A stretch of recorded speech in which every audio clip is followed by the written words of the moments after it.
Le mois de novembre, clairement, va faire vraiment très mal en termes de sorties littéraires. Et le choix va être vraiment très compliqué. On vit dans une énorme frustration puisqu'il est clair qu'on ne pourra absolument pas tout acheter.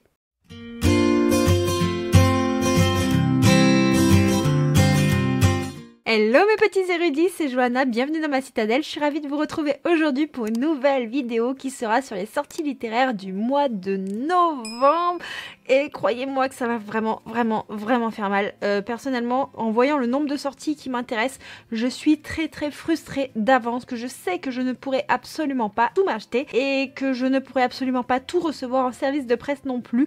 Donc je pense que je ne vais pas être la seule dans cet état de frustration. On va pas s'attarder plus longtemps et je passe aux sorties. Le premier livre que j'ai repéré, il s'agit de la date du 1er novembre, Delicious Dark Fairy Tales, le tome 1 A Reign of Roses de K.F. Breene, qui sera publié dans la collection Last Kingdom de chez Bookmark. On est ici sur une sorte de réécriture de La Belle et la Bête où nous allons suivre une créature mystérieuse qui hante la forêt interdite. Cette créature, elle fait peur et elle fascine tous les habitants du coin. Et c'est là que notre héroïne va être un petit peu le cul entre deux chaises parce que elle a un dilemme: sauver sa famille d'une malédiction qui menace tout le royaume, mais seulement cela implique qu'elle doit aller sur le territoire de cette bête. Donc elle est un petit peu frileuse, elle a un petit peu peur, elle est pas vraiment bien rassurée. Toutefois, notre héroïne, c'est pas forcément la première fois qu'elle met les pieds sur le territoire interdit, mais cela sera la première fois qu'elle sera captive de cette bête. Voilà un petit peu grossièrement pour ce résumé. Je suis très curieuse de découvrir une nouvelle réécriture de La Belle et la Bête. C'est un conte que j'aime beaucoup. Et je sais que nous ne sommes jamais en manque de ce type de réécriture de conte. Le 1er novembre sortira la suite de Souveraine de Laura Sébastien. Je n'ai toujours pas lu le tome 1 qui est encore dans ma pile à lire. Il serait peut-être temps de le sortir de celle-ci. Et il me semble qu'on est avec une reine qui a éduqué ses filles pour aller séduire les princes et les épouser de différents royaumes afin de pouvoir conquérir tous les territoires. Je crois qu'il y a une histoire comme ça. Enfin bref, je vais pas relire le résumé du tome 1 et je ne vais pas vous expliquer celui du tome 2 pour ne pas vous spoiler. Mais sachez que si vous avez aimé le premier opus, la suite arrive très rapide. Le 2 novembre, il y a une sortie tant attendue. Il s'agit du Royaume des Corbeaux, le premier tome de La Maison aux ailes déployées de Olivia Wildenstein, qui sera publié chez Corrigan. Et si je ne dis pas de bêtises, il me semble qu'il y aura une très belle édition collector sur ce titre. C'est l'histoire de Fallon, une jeune femme qui est semi-humaine à la cour des Fae. Après une prédiction qu'elle a entendue, elle va se lancer dans une quête afin de devenir reine aux côtés du prince Dante Reggio. Cependant, cette nouvelle aventure va faire qu'elle va libérer un démon ailé. Et Fallon va devenir l'obsession de ce démon. On est sur une histoire qui va mélanger romance et fantaisie avec des intrigues, de la trahison, de l'amour compliqué. Et apparemment, on nous dit que c'est le genre d'histoire pour les fans de Sarah J. Maas et Mary Pearson, deux autrices que j'aime beaucoup. Donc je suis vraiment très curieuse de savoir ce que cela peut donner. Je ne sais pas si vous suivez l'animé sur Crunchyroll ou si vous êtes une adepte de format papier de My Hero Academia, mais sachez que le 2 novembre, le tome 37 sortira en librairie.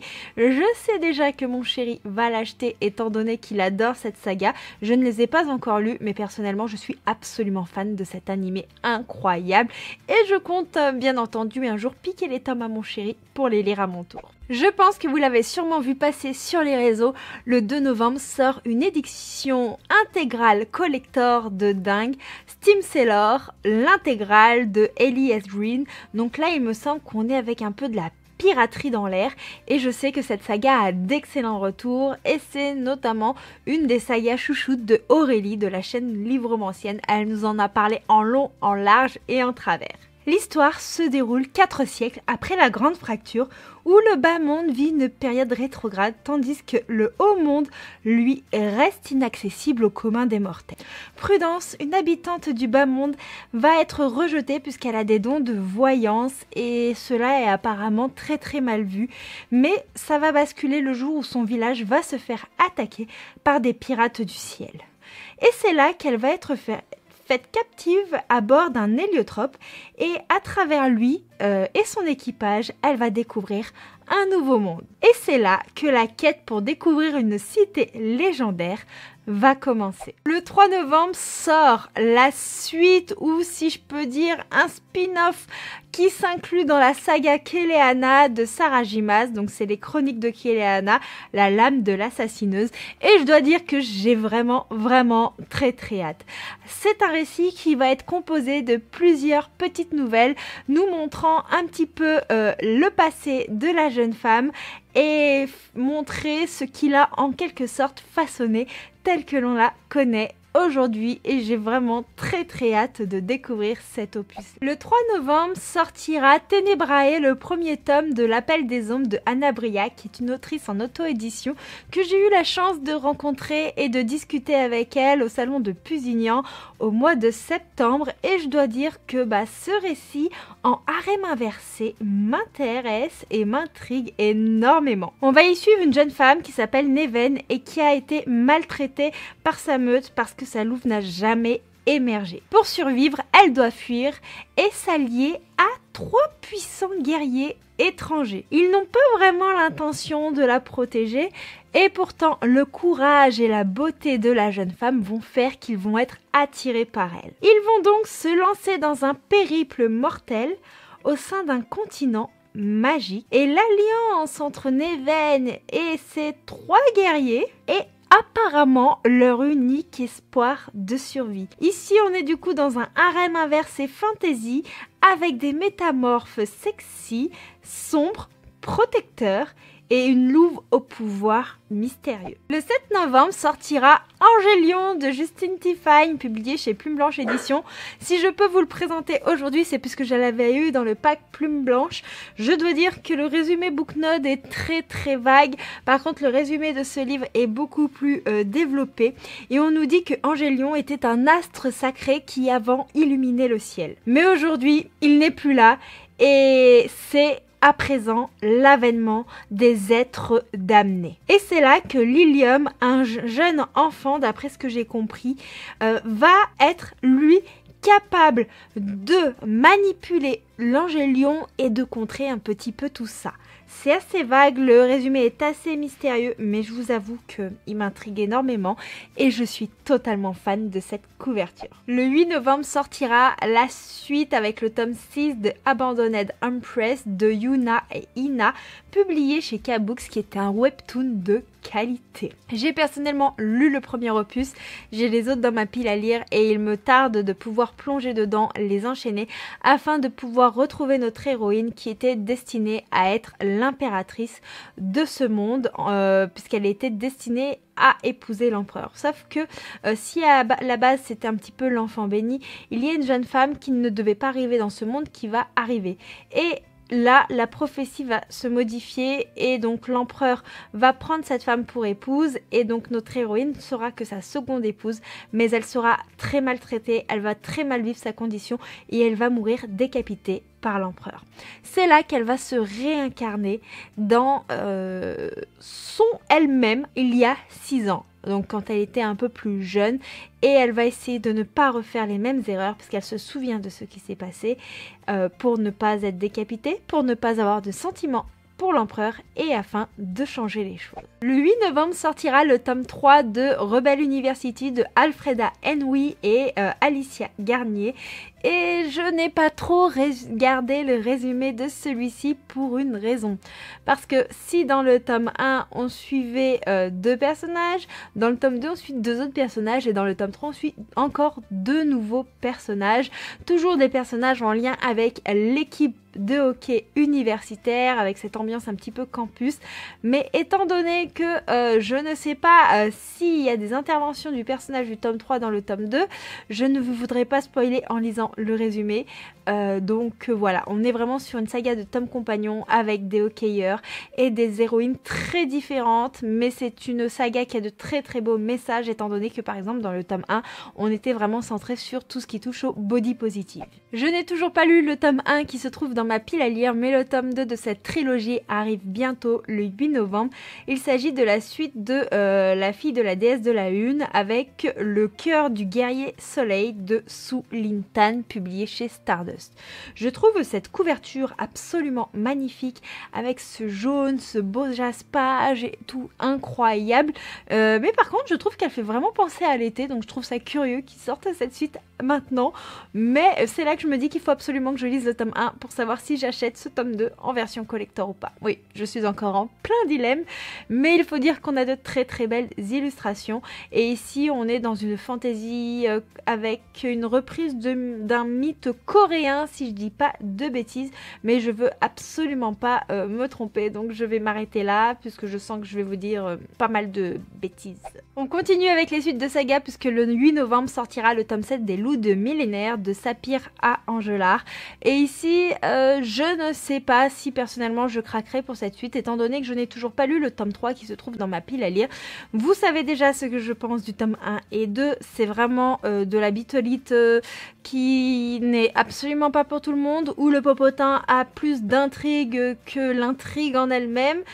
C'est très particulier et c'est vraiment à prendre au second degré parce qu'il y a plein de choses qui ne vont pas. Mais personnellement, je me suis pris de tel fou rire avec le tome 1 et le tome 2 que je suis très très curieuse de connaître cette suite. Donc je compte lire le tome 3 pour savoir si après je continue avec le tome 4, 5, 6, 7, voilà. Mais sachez que si vous êtes à jour, bah voilà, la suite arrive très très prochainement. Le duo d'autrices Christina Lauren revient le 8 novembre avec une romance un petit peu scientifique, The Soulmate Equation. C'est l'histoire de Jess, une maman célibataire qui a du mal à envisager une nouvelle relation amoureuse. Pourtant, celle-ci a un talent pour les chiffres, pour les équations, pour résoudre un petit peu les inconnus. Mais comme elle élève seule sa fille Juno qui a 7 ans, avec l'aide de ses parents et les fins de mois sont difficiles, c'est d'autant plus difficile d'envisager de consacrer du temps à rechercher son âme sœur. C'est là qu'apparaît une petite solution mystère pour essayer de peut-être refaire sa vie. Il s'agit de Genetic Halley, une application d'agence matrimoniale qui se base sur l'ADN. Trouver son âme sœur grâce à un code génétique, elle se dit pourquoi pas, ce serait peut-être une bonne idée. Donc elle se dit cette approche innovante pourrait être vraiment sympa, sachant que pour moi les chiffres ne se trompent jamais. Voilà pour ce qu'il en est de cette petite romance. Je trouve qu'il y a pas mal d'originalité. Je suis curieuse de voir ce que ça pourrait donner. Le 8 novembre sort une fantaisie chez Brajlon qui m'intrigue énormément. Il s'agit Le Retour des Nains, le tome 1, Saphir des mers de Marcus Hates. Dans un pays sûr dominé par les dragons depuis plus de 1000 cycles, le jeune nain Gormron Tyfire, je sais pas du tout si je prononce bien, est passionné par les légendes de son peuple et va découvrir un manuscrit prétendument écrit par le légendaire Tungdil Main d'Or. Celui-ci, on le croyait mort depuis vraiment très longtemps. Et notre nain est très intrigué et va se lancer dans une quête afin de le retrouver.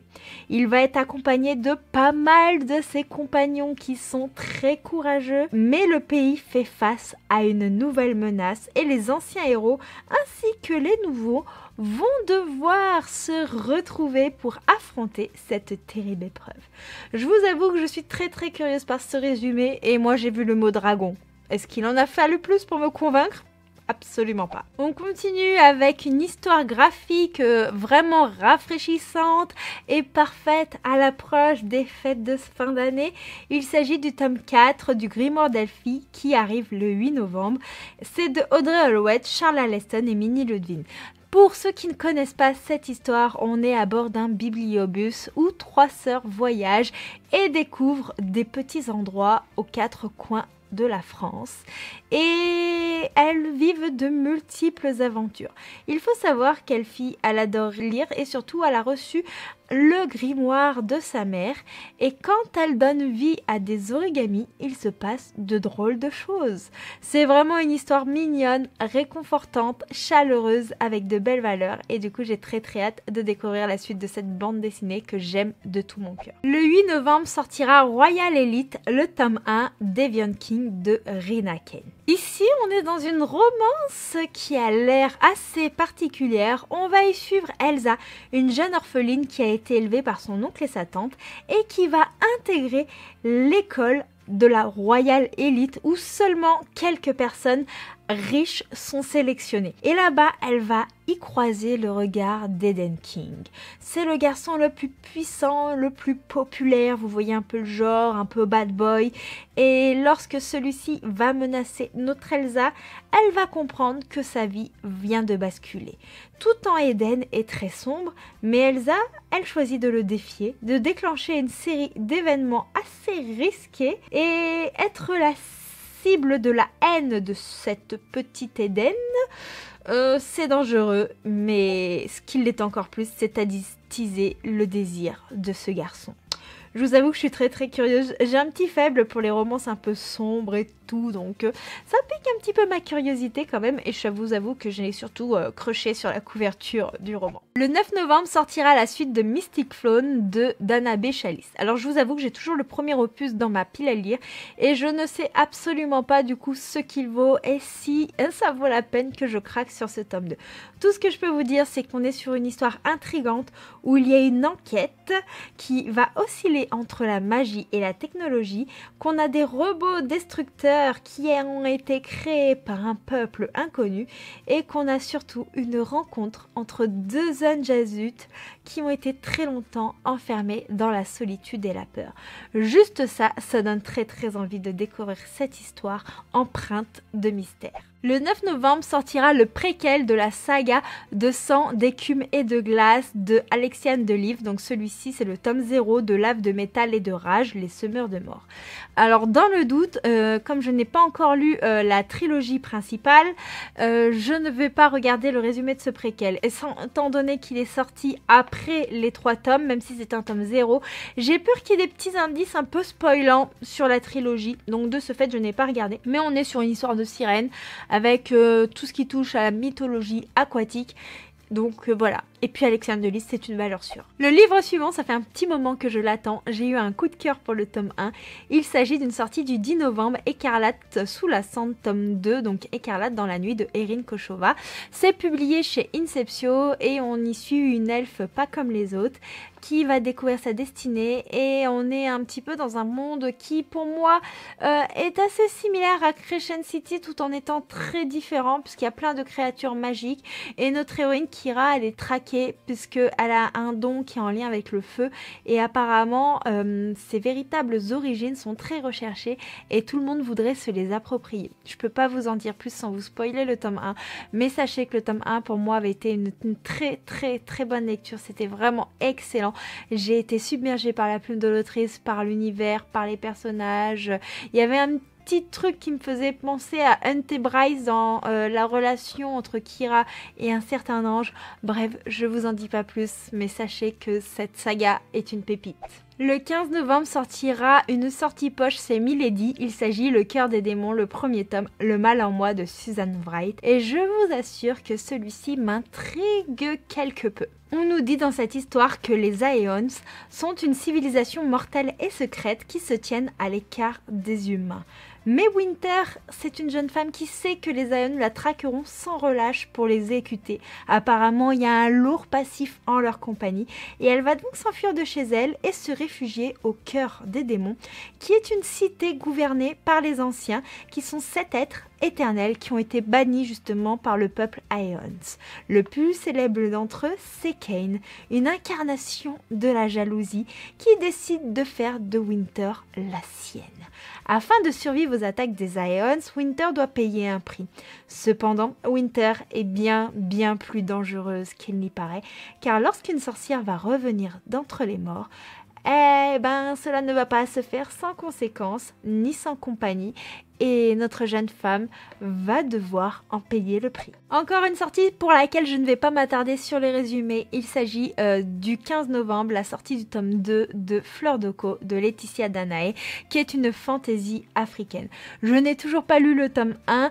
J'avais l'ancienne édition des éditions Snack, je crois, qui était dans ma bibliothèque, que j'ai revendue comme elle a été rééditée chez Hachette. Et donc il faudrait incessamment sous peu que je me procure quand même les version de chez Hachette pour pouvoir me faire une idée de cette plume, sachant que j'avais bien aimé la saga Rosen écrite par l'autrice, et je suis très curieuse de découvrir la duologie jusqu'à ce que la mort nous sépare, quelque chose comme ça, qui avait l'air d'être vraiment très sympa de la plume de cette autrice. Le 15 novembre sortira le tome 12 de l'Atelier des sorciers de Kamome Shirahama. Alors j'ai déjà un petit peu de retard dans les parutions de cette saga, mais c'est vraiment une saga de manga que je ne peux que vous conseiller, qui est doudou, bienveillante, où on suit Coco, une jeune humaine qui rêve de devenir une sorcière, et un jour elle va découvrir le secret de la magie par inadvertance, et elle va utiliser un sort interdit. Ce sort interdit va faire qu'elle va transformer sa maman en statue de pierre.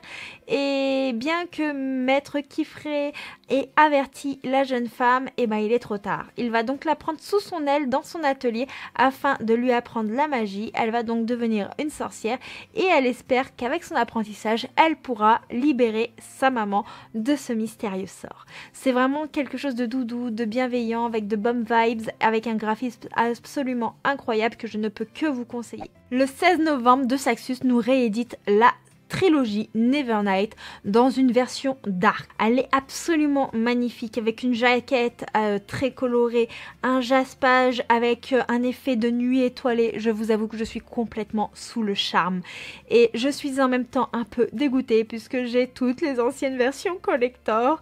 Elles sont en plus dédicacées par J. Christophe, et j'ai très envie de me procurer ces nouvelles versions parce qu'elles sont beaucoup plus belles. Du coup je suis en mode je craque pas, je craque pas, est-ce raisonnable, est-ce pas raisonnable, que faire, voilà.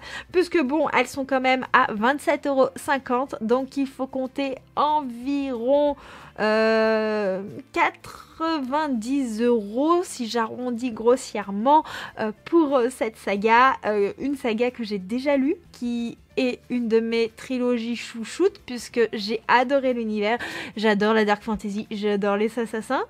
Je pense également à une autre saga dans ce style-là, mais on n'a pas de version collector. Enfin bref, je m'éparpille, mais si vous me suivez depuis un petit moment, vous savez de quoi je fais référence par ici. Donc voilà, sachez que si vous avez jamais eu l'occasion de vous les procurer en collector et que cette saga vous tente, vous en avez la possibilité. Étant donné que c'est une saga que j'ai déjà chroniquée sur la chaîne, je ne prends pas la peine de vous faire un résumé, mais toutefois, je suis sûre que vous pouvez trouver facilement les points lecture où j'en parle. Corrigan va tuer nos finances ce mois-ci, puisque le 22 novembre sortira Les Légendes de Tezmar, le premier tome, Le sang est d'acier, de Hélène Schauer. Je vous avoue que je trouve la couverture absolument magnifique, avec cette dague, cette atmosphère un petit peu noire et rougeoyante. Enfin, c'est trop beau. Personnellement, ça m'intrigue. Ça a l'air un petit peu sombre, et du coup, ça ne peut que me plaire, je pense. C'est l'histoire d'Althea Zolter, qui est interdite de manier les armes en tant que femme. Donc on est vraiment sur quelque chose de féministe. Et celle-ci s'est donc entraînée en secret afin de devenir une guerrière légendaire. Elle va lutter pour gagner sa place au sein d'une guilde d'élite qui protège les 5 royaumes. On parle de guilde, ça peut que me plaire.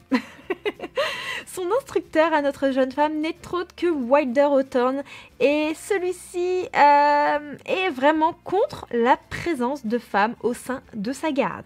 Mais elle est de plus en plus attirée par lui. Ça fait un peu penser à Mulan, je sais pas ce que vous en pensez. Alors, il y a de multiples complots politiques qui vont plonger le monde dans l'obscurité, et Althea va-t-elle donc parvenir à réaliser son rêve, réussir l'initiation périlleuse pour devenir la championne de Tezmar, ou bien l'ennemi maléfique mettra-t-il fin à ses aspirations avant qu'elle ne commence? C'est assez mystérieux, assez glauque, une femme guerrière, un peu badass, il y a une histoire de guilde, il m'en faut pas plus pour craquer, il m'en faut pas plus. Ça me fait trop envie. Toujours chez Corrigan Éditions, le 22 novembre sortira La Guerre des Royaumes, le tome 2, Un royaume de glace et de cendres de L.J. Andrews. Alors j'ai le premier opus de cette saga qui sera composé de 9 tomes dans ma pile à lire, je ne l'ai toujours pas lu. Il me semble que c'est une histoire avec des faées, avec une héroïne qui va découvrir ses origines. Voilà, je vous en dis pas plus. Résumé très très bref, un peu chaotique. Je pense que vous pouvez retrouver d'autres chaînes qui l'ont lu, qui l'ont chroniqué. Je crois qu'il y a ma copine la bibliothèque d'Emilia qui l'a chroniqué et il me semble que Nina de Nina Quill l'a aussi chroniqué sur sa chaîne.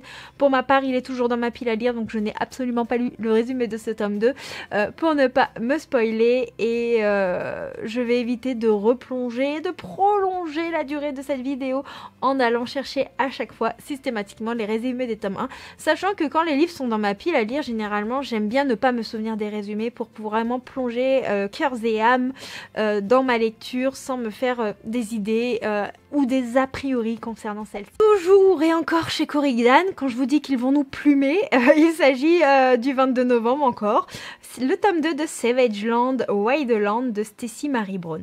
Je vous avoue que le premier tome me tente énormément, je n'ai pas craqué puisque financièrement ça ne passait pas, mais je pense que je le lirai un jour. On est, si je dis pas de bêtises, dans une dystopie avec une romance qui est assez sombre.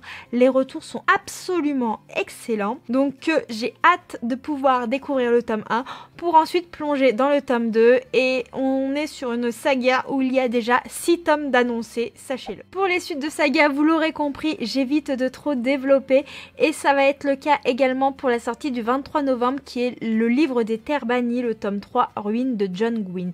Le premier tome, il s'agit de Malice que j'ai reçu en cadeau de la part de mon chéri cette semaine. Je suis vraiment très heureuse de l'avoir dans ma palle et j'ai très hâte de le découvrir. Le tome 2 de cette saga est Bravoure et du coup ce tome 3 s'appelle Ruines et il y aura un 4e tome à cette saga qui est annoncé et là on est sur des terres bannies avec des guerres, des dieux, de la mythologie, enfin bref vous voyez le topo de la fantaisie adulte qui a l'air très qualitative.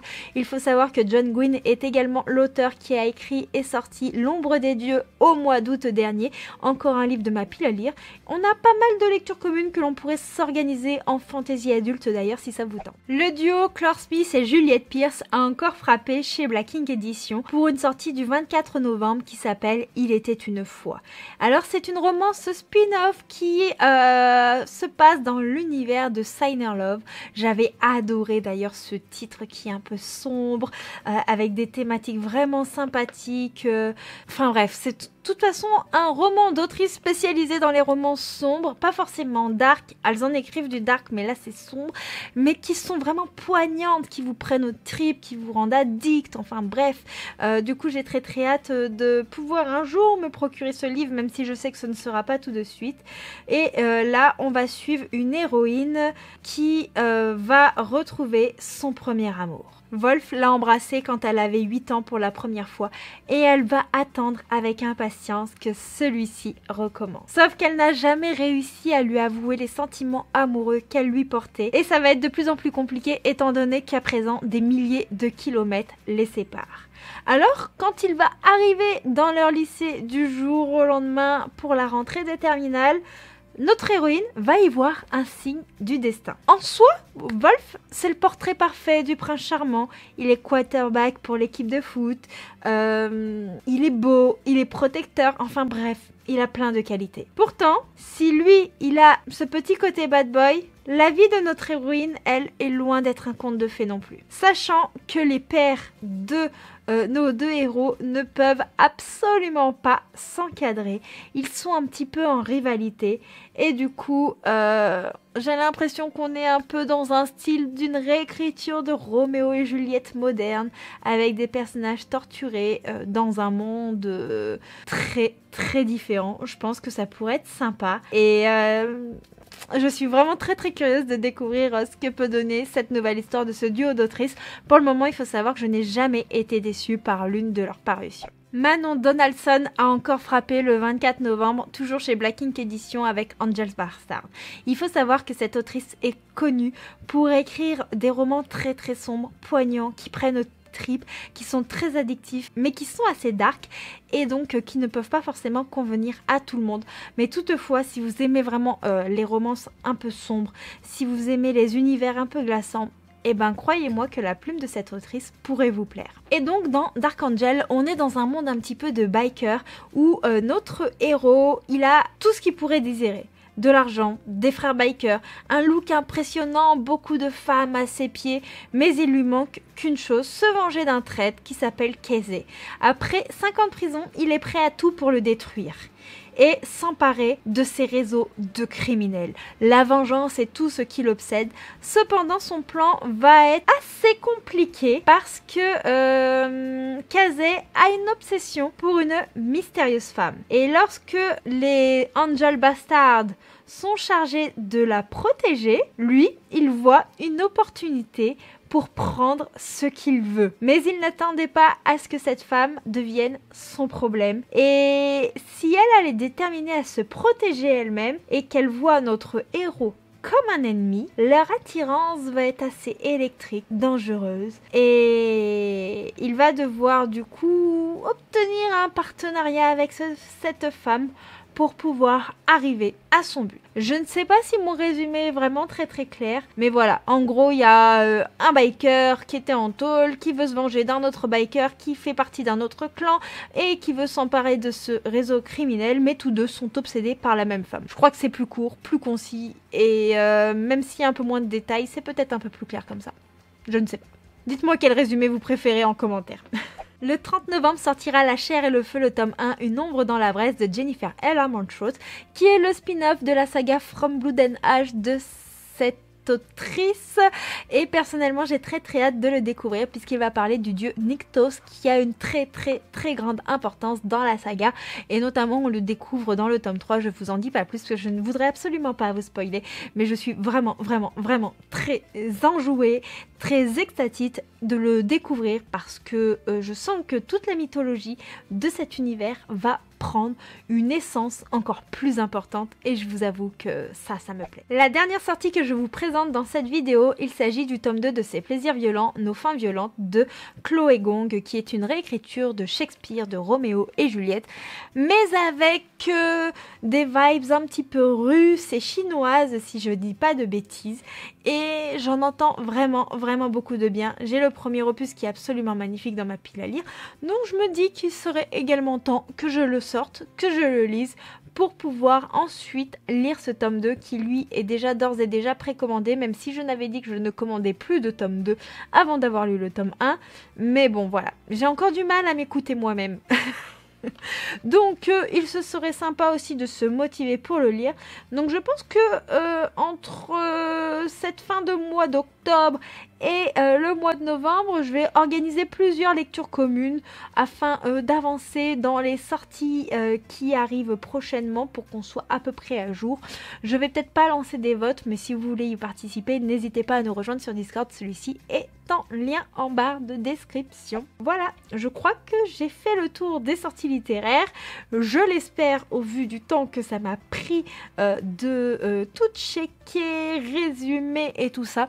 C'est toujours une vidéo que j'adore vous tourner, mais qui est aussi très compliqué à faire parce que résumer les livres avec des choses que l'on ne connaît pas forcément parce qu'on les a pas tous lus n'est jamais facile, et en interprétant les résumés à notre façon, j'ai toujours peur de mal comprendre le résumé d'origine, donc c'est toujours très compliqué, même si pour cette vidéo je m'appuie sur mes notes. Voilà, c'est pas évident, donc j'espère que celle-ci vous aura plu. Si vous êtes arrivé en bout de cette vidéo, mettez-moi en petits emojis des dragons et des bananes. Ceux qui me suivent sur Twitch sauront pourquoi. Et n'hésitez pas également à me dire s'il y a quelques sorties qui vous tentent, lesquelles vous avez repérées à votre tour. Et en attendant, moi je vous fais plein de bisous, je vous remercie pour votre soutien et on se dit à très vite pour une prochaine vidéo. Ciao